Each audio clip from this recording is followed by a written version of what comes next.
Hi friend, मैं घनश्याम एक बार पुनः आप लोगों का डिवाइन इंग्लिश मंत्र यूट्यूब चैनल पे स्वागत करता हूं। जैसे कि हमारी सीरीज चल रही है एसएससी सीजीएल 2022 को लेकर के, और उसमें हम लोग अभी बात कर रहे हैं ग्रामर वाले सेक्शन से। ग्रामर सेक्शन में अगर टॉपिक की बात करें तो हमारी टॉपिक है वॉइस, जिसमें हम लोग डे 5 तक कंप्लीट कर चुके हैं।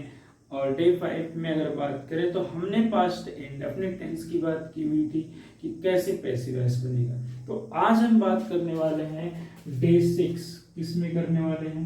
डे 6 में बात करेंगे। तो देखिए, ये हो गया आपका डे 6, और डे 6 में आज हम बात करेंगे पास्ट कॉन्टिन्यूअस टेंस का कि कैसे पैसिव वॉइस बनाया जा सकता है, और कैसे हम ये जस्टिफाई करेंगे कि एक्टिव वॉइस फॉर्मेट हमारा ये होता है और पैसिव वॉइस फॉर्मेट ये होता है। क्योंकि जब पेपर में आता है तो वहां पे पहचान के रूप में रहा था, रही थी, रहे थे, ये सब नहीं मिलता, जो कि नॉर्मली बेस पे हम ये सीख रहे होते हैं। तो कैसे हम वहां पे पहचान पाएंगे कि यही हमारा एक्टिव वॉइस फॉर्मेट है और ये हमारा पैसिव वॉइस फॉर्मेट है पास्ट कॉन्टिन्यूअस टेंस का। तो आइए हम लोग करते हैं कुछ बात। तो यहाँ टेंस का नाम तो हमारा खैर रहेगा वही, ये देखिए, ये 5 नंबर पे जो आएगा आपका, ये रहेगा past continuous, past continuous tense. जी बिल्कुल ठीक है कि ये आपका है पास्ट कॉन्टिन्यूअस टेंस। तो देखिए, ये रहा है आपके सामने पास्ट कॉन्टिन्यूअस टेंस। अब बात ये है कि पास्ट कॉन्टिन्यूअस टेंस को हम कैसे पहचान सकते हैं। तो पहचानने के लिए बस हमें करना है एक छोटा सा काम। जरा देखिए, ये रहेगा आपका एक्टिव वॉइस। अगर हम एक्टिव वॉइस की बात करें तो बहुत सिंपल सा पॉइंट होता है, वाज वर्ब और प्लस वर्ब में आईएनजी। जी दोस्तों, बस आपको ध्यान देना है कि कहीं पर भी अगर वाज दिख जाए और पीछे मतलब वाज हो या वर्ब हो और उनके पीछे अगर वर्ब में आईएनजी लगा हो तो ये बातें श्योर कर देते हैं कि ये क्या है, पास्ट कॉन्टिन्यूअस टेंस का वो भी कौन सा फॉर्मेट है, एक्टिव वॉइस फॉर्मेट है। तो अब हमें क्या करना है कि पैसिव वॉइस फॉर्मेट को जानना है। तो ये देखिए, आपके पास रहेगा पैसिव वॉइस का फॉर्मेट हो जाएगा। तो पैसिव वॉइस के फॉर्मेट में करते हैं हम बात, वो कौन सा फॉर्मेट होगा और कैसे होगा। तो यहाँ देखेंगे, यहाँ पर भी आएगा वाज, एक मिनट, हाँ, यहाँ पर भी आएगा आपका वाज आएगा, यहाँ पर आपके लिए वर आएगा, और दोनों के बाद चीजें क्या हो जाएंगी, बीइंग के रूप में मानी जाएंगी, बीइंग, और बीइंग के बाद आएगा आपका थर्ड फॉर्म। तो ये रहा आपके पास कुछ खास पैटर्न है जो आपके लिए इंपॉर्टेंट है कि एक्टिव वॉइस का फॉर्मेट क्या होता है और इसका साथ पैसिव वॉइस का फॉर्मेट क्या होता है। लगभग आपको चीजें समझ में आ गई। तो अब करना है किस बात का, देर करते हैं शुरुआत किसका, एग्जाम्पल का। तो देखिए, यहां से हम लेते हैं एग्जाम्पल एक, यहां ले लेते हैं, हाँ, एग्जाम्पल नंबर 1। अब यहां पे कहते हैं he was playing, he was playing cricket, CRICKET। बिल्कुल ठीक, आपने देखा कि यहां लिखा है कि ही वॉज प्लेइंग क्रिकेट, कि वो क्रिकेट खेल रहा था।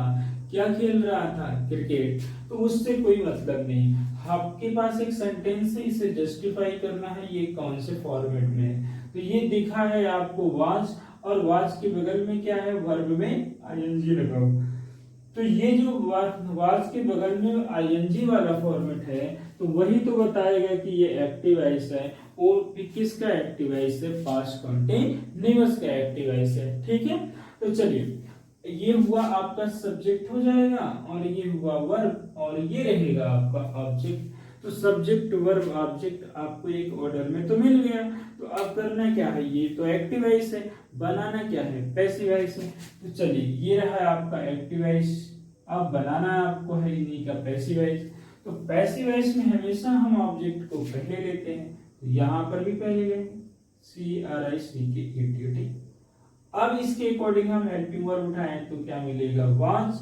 अब देखेंगे कि पैसिव वॉइस में वाज ही नहीं बल्कि बीइंग भी जोड़ना पड़ेगा, तो ये जरा देखें, वाज के बाद ये हो जाएगा आपका बीइंग, ठीक है। अब बीइंग के बाद आपको चाहिए थर्ड फॉर्म। थर्ड फॉर्म किसका लेंगे, वर्ब का। वर्ब आपकी है प्ले और इसका थर्ड फॉर्म होता है क्या, थर्ड फॉर्म इसका होता है प्लेड। जी दोस्तों बिल्कुल ठीक है। तो ये क्रिकेट वाज बीइंग प्लेड हो गया। अब कहना है प्रीपोजिशन वाली बात, तो कर लेंगे बाय और लेना है सब्जेक्ट, सब्जेक्ट इधर लाएंगे और यहाँ पे हम कर देंगे हिम। तो ये हो गया फुल स्टॉप और ये मेरा बन के तैयार होता है क्या, पैसिव वॉइस तैयार होता है। जी दोस्तों cricket was being played by him, ये हो गया। अब करते हैं हम यहाँ पे क्या, एक रूल बनाते हैं, ठीक है। तो चलिए ये रहा आपके लिए रूल, क्योंकि ये होने नहीं देगा आपसे कोई भूल, क्योंकि ये है एक ऐसा रूल।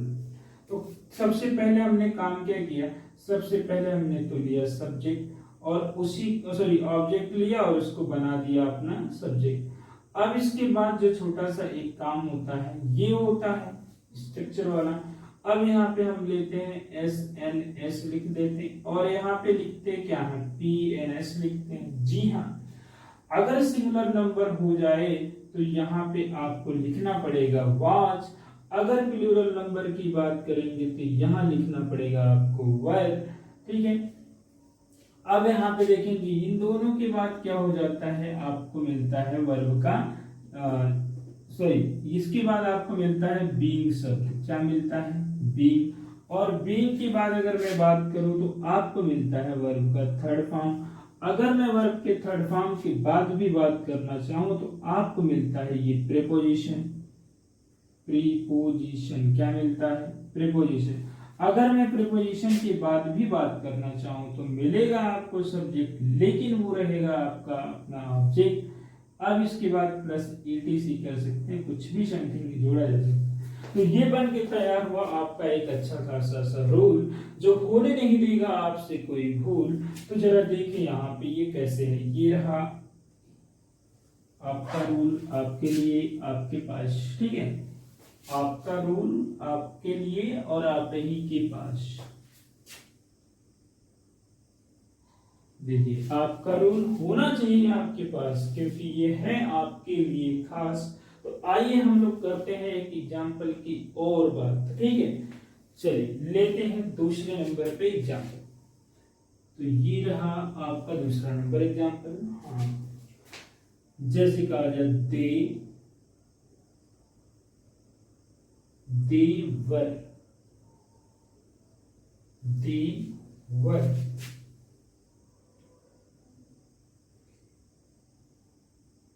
कॉलिंग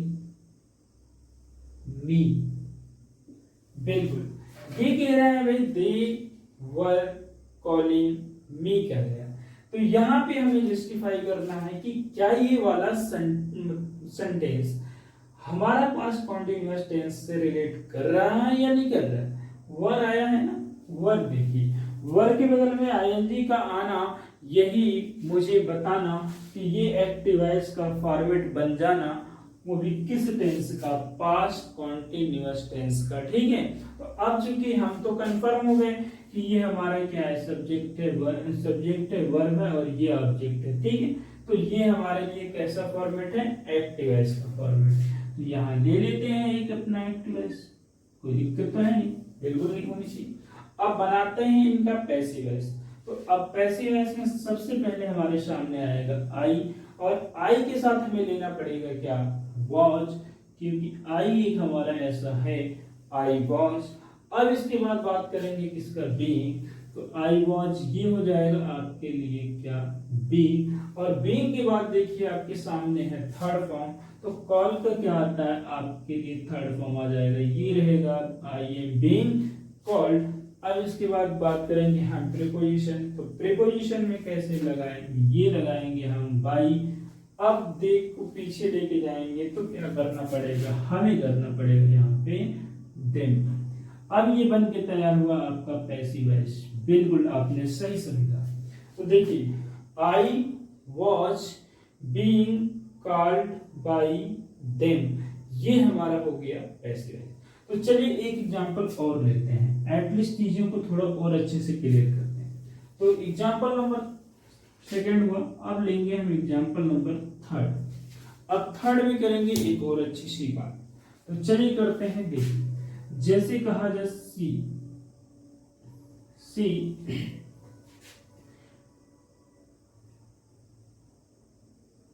abused them, ठीक आपने देखा, सॉरी इट्स रॉन्ग थोड़ा सा, हाँ। अब देखिए यहां पे होना चाहिए था सी वॉच abusing them। अब ये हो गया आपका कौन सा फॉर्मेट हो गया, आपका ये फॉर्मेट हो गया कौन सा, एक्टिव वॉइस का। अब इसी का बनाना है हमें पैसिव वॉइस।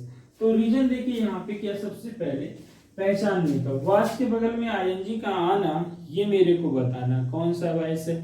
ये वॉइस हुआ आपका एक्टिव वॉइस, वो भी टेंस से रिलेटेड है, पास्ट कंटिन्यूअस से। तो अब इसका ले लेते हैं हम पैसिव वॉइस। तो यहाँ पे क्या लेंगे, सबसे पहले देम को अगर यहाँ लिखा जाए तो दे लिख सकते हैं, और दे लिख सकते हैं तो इसके पीछे आप वर भी लिख सकते हैं, और वर लिख सकते हैं तो इसके पीछे आप बीइंग शब्द भी लिख सकते हैं, और बीइंग लिख सकते हैं तो इसके बाद आपका थर्ड फॉर्म आएगा क्या, एब्यूज्ड भी आएगा। अगर आप एब्यूज लिख सकते हैं तो उसके बाद आप यहाँ पे बाय लिख सकते हैं, और बाय के बाद आपका आ जाएगा हर। तो ये देखिए बल्कि हुआ तैयार आपका, दे वर बीइंग एब्यूज्ड बाय हर। तो ये बन गया आपका पैसिव वॉइस कंप्लीट। कौन सा वॉइस बना, पैसिव वॉइस। तो जी दोस्तों, मुझे उम्मीद है कि आप एक फिर से टेंस का पैसिव वॉइस बनाना सीख गए, जिसका नाम है पास्ट कंटीन्यूअस टेंस। और मुझे उम्मीद है कि आपको बहुत ही हेल्प मिला होगा इस वीडियो से। तो यदि आपको वीडियो समझ में आए और अच्छा लगे तो आप इसे लाइक शेयर सब्सक्राइब करना नहीं भूलेंगे। और साथ साथ एक और भी रिक्वेस्ट है कि जो कुछ अगर आपको फील होता है वीडियो देखने के बाद, जो कुछ फील होता है उसे कमेंट में डील करना ना भूलें, क्योंकि या तो आपका सजेशन हो सकता है या तो आपका जो भी आपको फील होता है उसको कमेंट में जरूर डील करें, चाहे वो गुड हो बैड हो, जो भी आपके मन में आता है उसे जरूर बताएं। अगर कुछ इम्प्रूवमेंट की नीड लगेगी तो I will definitely do that improvement. तो कोई दिक्कत नहीं है, बस आप अच्छे से लगे रहें। और ये आपका जो टारगेट मिला है, एक अच्छा खासा आपके पास चांस मिला है कि इतनी बड़ी वैकेंसी है, 2000 मतलब प्लस में, मतलब 20,000 प्लस में वैकेंसी है। तो आपको चाहिए एक सीट, और एक सीट के लिए टारगेट बना के आपको चलना ही पड़ेगा। और छोटी छोटी बातों पे ध्यान देना होता है, क्योंकि बड़ी बात तो हर कोई ध्यान देता है। तो ये रही वीडियो आपके लिए। अब डे 6 हमारा होता है यहीं पे समाप्त। तो आज चलते हैं, मिलेंगे हम नेक्स्ट वीडियो में। तब तक आप अपनी पढ़ाई को जारी रखें, मुस्कुराते रहें और हंसते रहें, पढ़ते रहें, आगे बढ़ते रहें। ठीक है, मिलते हैं नेक्स्ट वीडियो में, तब तक के लिए बाय।